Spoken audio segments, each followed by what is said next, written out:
my name is Tyler. As a writer, I'm just now starting doing my own characters in comics. I was wondering how I would get started and if you had any advice for me.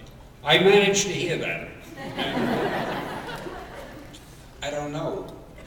As an artist, it's kind of easy because you just draw up some samples and you send them to an editor, or you meet one of the editors at a comic book convention, and it's pretty easy to tell, looking at someone's artwork, it's easy to tell at that moment if this fella has what you're looking for or not.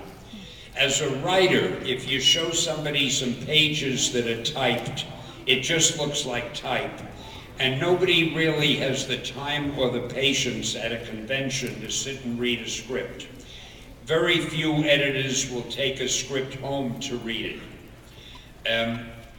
There are so many professional writers who are trying to get into comics now that there are screenwriters and television writers and novelists, and believe it or not, they all want to write comics. So any new person has a lot of competition.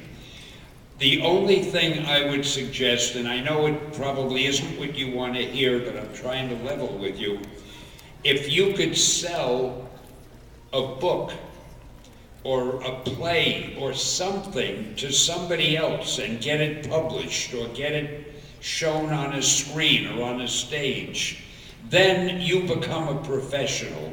And if you call the editor and say, look, I'm so-and-so, I had a novelist printed by Random House, I had a novel printed and it sold pretty well and I'd like to write comics, the chances are you'll get a listen from the editor.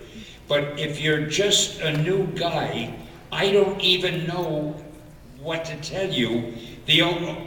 Probably the best thing is just to try to meet an editor here at some of these conventions, and maybe in some way the way you talk to him will interest him or her, or I don't know, it's pot luck. It's very difficult as a writer, much more difficult than as an artist.